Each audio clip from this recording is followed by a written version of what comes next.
Why do so many people think The Guardian's a joke? Why don't you investigate why? Yeah. So Sky News must have said to themselves, we can't give this shit away for free. So we're going to put it behind a paywall online. Which even less people are going to watch. People don't want to watch it now and it's free.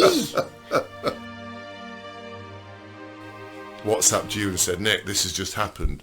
What would you have said to this journalist that they should be looking at instead of this trivial idiocy here at this point in London here? And I kind of fired that question at you earlier. So I kind of pre-prepared you, which I don't normally do. But I just would be interested in what you would have said to her. You asked me to come up with 5 things. Yes. So the first thing I would have said to her was, why don't you investigate the reputation of The Guardian? Why do so many people think The Guardian's a joke? Why don't you investigate why? Yeah, that's a good point. Yeah.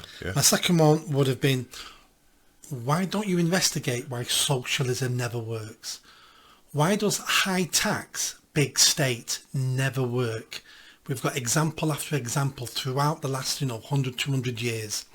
The bigger any country has, the bigger the state gets and the more tax it takes, the worse the people are. Why don't you investigate that? Why does that happen? Because The Guardian is always pushing for a bigger state and higher taxes. Yeah. My third one is the one you mentioned, the grooming gangs. Not necessarily investigate the individuals, the paedophiles, the rapists, but why don't you look into why very serious organisations, so-called respected organisations like councils, the police, children's services, government, local government, why don't you investigate why they didn't do their jobs? We all know it's because we're scared of being called racist and that's what we think. Why don't you look into that? That'd be a really good, interesting story to find out why they let those girls down. Number 4 would be, why are the working class so unhappy and discontent? The Guardian is all about socialism, and surely that's about making the working man's life better off. Why are the working people in this country so unhappy? And you are afraid, The Guardian, you're so afraid that they're turning to the far right. Why don't you investigate why? And is it the far right? Or is it the fact that the old way of doing things in this country that may have worked 50 years, 100 years ago, aren't working now? Why the working class rebelling and turning their back on socialist governments, socialist policies and socialist institutions? And number 5, I would have asked her, I'm making this one up now, I only got to 4. Let's leave it at 4. Whatever I say, I'll be silly. Yeah. I wish I'd had you with me and we could have asked those questions. But of course, in the spur of the moment, you kind of just, but I actually thought there was so much I could have really said to her about the paper, not about the incident or whatever, but about the paper, really. But yeah, it's just, and then I was looking at The Guardian on the web, and they're free. You can look at them free on the web, can't you? But there's a little statement that says, give us some money. And then it says things like, the media is controlled by a handful of rich oligarchs, blah, blah, blah. A complete lie, basically, about the reality of the media. And, because we all know the media is basically, we'll talk about it later, basically shills for the government as far as we can see. But they, in their own minds, seem to think they're a rebellious organisation that's seeking the truth. They're half correct. So, a lot of our media is controlled. We may think they're controlled by the government. They're not. They're controlled by other people who just happen to believe and support the government. And they're getting benefits from this system, from this government.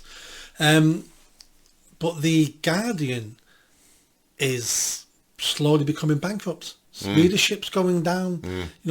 How can you read The Guardian now when they're portrayed as a joke? I see some of there's a somewhat online, it's not called The Guardian, it's called The Gordian. And they've made themselves look like The Guardian. And some of the headlines, the joke headlines they put out, could actually be in The Guardian. Sometimes I've got to look at the name to see it really is, because sometimes it's like, I don't know if this is true or not, because the jokes are so so real sometimes of what the Guardian believes. Yeah. Well, I think they put out a fake Owen Jones one saying yes, the grooming gang girls should keep quiet for multicultural harmony, and that was the one that was retweeted by that MP, wasn't it? Yeah. So sometimes, you know, they are a joke themselves, and what they need to be not careful of, it's going to happen. You've seen what's happened to Sky News. Did you read what's happened in Sky News? No. Sky News announced yesterday that they're going off TV and going online. Really? And it's going to be pay-per-view because they're going bankrupt. Fantastic. Yeah. Fantastic, because I know GB News now has far more viewers than BBC and Sky, don't they? So Sky News must have said to themselves, we can't give this shit away for free. So we're going to put it behind a paywall online. Which even less people are going to watch. People don't want to watch it now and it's free. Unless that is fantastic news. Yeah. So that's an indictment on the mainstream media. Yeah. The BBC are only surviving because they tax us. Yeah. We pay for it. Yes. If it was open to market forces, that'd been gone a long time ago. Yeah. But hundreds of thousands of people every year are leaving the BBC and refusing to pay the license fee. So that's in big trouble as well. Yeah. And GB News is struggling, but that's because so much now is online and free. Yeah. The BBC. I think I don't have a TV license, but I must have watched, and I don't remember. I must have watched something on iPlayer because I got a little aggressive email from the BBC license saying, "You've said you've not got a license, but you watched something on iPlayer." I mean, this is how because I must have registered at some point with you have to register to play iPlayer, don't you? They said you watched something on iPlayer, so therefore you need to pay for your license.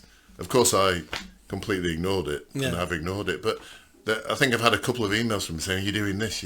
They're just horrible, aren't they? Yeah. They're just, and they're watching you all the time. Well, the way out of that is I was sat in my friend's house with the iPad. He has a TV license, and we were sat watching it together in his house, covered by his TV license. Well, I'm surprised how quickly you came up with an answer. I worry about you sometimes, Nick. It's obviously the cider.